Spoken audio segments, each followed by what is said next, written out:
ನಮ್ಮ ಹೆಮ್ಮೆಯ RCB captain Rajat Patidar. ಇವರ ಸಕ್ಸಸ್ ಎಲ್ಲರೂ ನೋಡಿರ್ತೀರಾ, ಆದರೆ ಸಕ್ಸಸ್ ಇಂದಿರುವಂತ ಕಷ್ಟ ಯಾರಿಗೂ ಗೊತ್ತಿಲ್ಲ. ನಾನು ಹೇಳ್ತೀನಿ ಕೇಳಿ.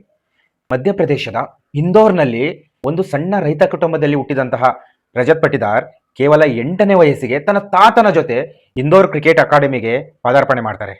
ಅಲ್ಲಿಂದ 7-8 ವರ್ಷ ಮಧ್ಯಪ್ರದೇಶದ ಡೊಮೆಸ್ಟಿಕ್ ಕ್ರಿಕೆಟ್ನಲ್ಲಿ ಸಕ್ರಿಯರಾಗ್ತಾರೆ.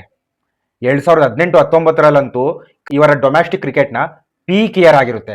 ಯಾಕೆಂದ್ರೆ 2018-19 ಇವರು ಮಾಡಿದ ಸಾಧನೆ ಅಷ್ಟಿಷ್ಟಲ್ಲ. ಡೊಮೆಸ್ಟಿಕ್ ಕ್ರಿಕೆಟ್ನ ಅತ್ಯಧಿಕ ರನ್ 700-800 ಆ ರೇಂಜಲ್ಲಿ ಬಾರಿಸ್ತಿರ್ತಾರೆ, ಸೆಂಚುರಿಗಳು ಬಾರಿಸ್ತಿರ್ತಾರೆ.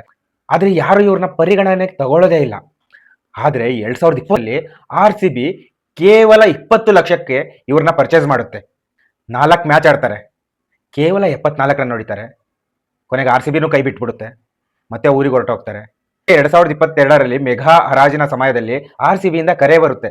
ಕರೆ ಬಂದಾಗ ನೀವು ರೆಡಿ ಇರಿ, ನಾವು ನಿಮ್ಮನ್ನು ಪರ್ಚೇಸ್ ಮಾಡ್ತೀವಿ ಅಂತ ಹೇಳ್ತಾರೆ. ಇವರು ಒಂದು ಭರವಸೆಯಾಗಿ RCB ತಗೋತಾರ ನನ್ನ ಅನ್ನೋ ಭರವಸೆಯಿಂದ ಇರ್ತಾರೆ.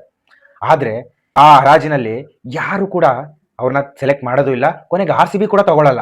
2022 RCB ಕೂಡ ತಗೊಳ್ಳಲ್ಲ. ಕೊನೆಗೆ ಬೇಜಾರಾದಂತಹ ರಜತ್ ಪಟ್ಟಿದಾರ್ ಊರಿಗೆ ಹೊರಟೋಗ್ತಾರೆ. ಮತ್ತೆ ರಣಜಿ ಆಟ, ಡೊಮೆಸ್ಟಿಕ್ ಕ್ರಿಕೆಟ್ ಆಡ್ಕೋತಾ ಇರ್ತಾರೆ. ಇದನ್ನ ನೋಡಿದಂತಹ ಅವ್ರ ತಂದೆ, ಹೆಂಗು ಮಗ ಏನು ಮಾಡ್ತಿಲ್ವಲ್ಲ, ಮದುವೆ ಮಾಡೋಣ ಅಂತ ಎಲ್ಲ ರೆಡಿ ಮಾಡ್ತಾರೆ. ಹೋಟೆಲ್ ಬುಕ್ ಮಾಡ್ತಾರೆ, ಮದುವೆ ಕಾರ್ಡ್ ಎಲ್ಲ ಪ್ರಿಂಟ್ ಆಗೋಗಿರುತ್ತೆ ಆಲ್ಮೋಸ್ಟ್. ಆ ಟೈಮಲ್ಲಿ ಮತ್ತೆ RCB ಇಂದ ಅದೇ ವರ್ಷ 2022 ಮತ್ತೆ ಕರೆ ಬರುತ್ತೆ RCB ಇಂದ. ಒಬ್ಬ ಪ್ಲೇಯರ್ ಇಂಜುರಿ ಇದ್ದಾನೆ, ದಯವಿಟ್ಟು ನೀನ್ ಬಂದ ಆಡು. ಅವಾಗ ರಜತ್ ಪಟ್ಟಿದಾರ್ ಹೇಳ್ತಾರೆ, ಇಲ್ಲ ನಾನು ಬಂದ್ರೆ ಸುಮ್ನೆ ಆಡ್ಸಲ್ಲ, ಸುಮ್ನೆ ಬೆಂಚ್ ಮೇಲೆ ಕುಂಡ್ರಿಸ್ತೀರಾ ನೀವು, ಆಡಲ್ಲ, ನಾನು ಬರಲ್ಲ ಅಂತ ಇರ್ತಾರೆ. ಆದ್ರೂ ಬಿಡಲ್ಲ, ಹೋಗ್ತಾರೆ. ಹೋದ್ಮೇಲೆ ಆಡ್ತಾರೆ. ಆ ವರ್ಷದಲ್ಲಿ ಅವರಿಗೆ ಪೀಕ್ ಲೆವೆಲ್ ಅಂದ್ರೆ ಅದು 2022 LSG ವಿರುದ್ಧ Virat Kohli, Maxwell, Chris Gayle ನಂತರ ಎಲ್ಲರೂ ಔಟ್ ಆಗೋಗ್ತಾರೆ. ಕೊನೆಗೆ ಬರೋದೇ ರಜತ್ ಪಟ್ಟಿದಾರ್. ಬರ್ತಾನೆ 6 6 4 112 ರನ್, ನಾಟ್ ಔಟ್. ಅಲ್ಲಿಂದ ಕರಿಯರ್ ಚೇಂಜ್ ಆಗುತ್ತೆ. ಅಲ್ಲಿಂದ ಗೊತ್ತಾಗುತ್ತೆ ಪ್ರಪಂಚಕ್ಕೆ ರಜತ್ ಪಟ್ಟಿದಾರ್ ಯಾರು ಅಂತ. ಆ ಸೆಂಚುರಿಯಿಂದ ರಜತ್ ಪಟ್ಟಿದಾರ್ ಯಾರು ಅಂತ ಪ್ರಪಂಚಕ್ಕೆ ಗೊತ್ತಾಗುತ್ತೆ.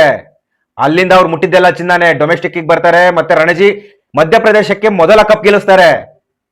ಅದಾದ ಮುಂದಿನ ವರ್ಷ 2023 ಮತ್ತೆ ಇಂಜುರಿ ಆಗ್ತಾರೆ, ತುಂಬಾ ಸಫರ್ ಆಗ್ತಾರೆ, ಮತ್ತೆ ಎಲ್ಲ ಝೀರೋ ಆಗೋಗುತ್ತೆ. ಆ ವರ್ಷ ಯಾವುದೇ ಮ್ಯಾಚು ಆಡಲ್ಲ, ಯಾರು ಗುರುತಿಸೋರು ಇರಲ್ಲ. ಮತ್ತೆ 2024 IPLಗೆ ಬರ್ತಾರೆ. RCB ಪರವಾಗಿ 395 ರನ್ ಹೊಡಿತಾರೆ. ಅವಾಗ ಮತ್ತೆ ಕೆರಿಯರ್ ಸ್ಟಾರ್ಟ್ ಆಗುತ್ತೆ. ಅದು ಮುಗೀತು 2025 11 ಕೋಟಿ ಕೊಟ್ಟು RCB ಅವ್ರನ್ನ ಉಳಿಸ್ಕೋತಾರೆ.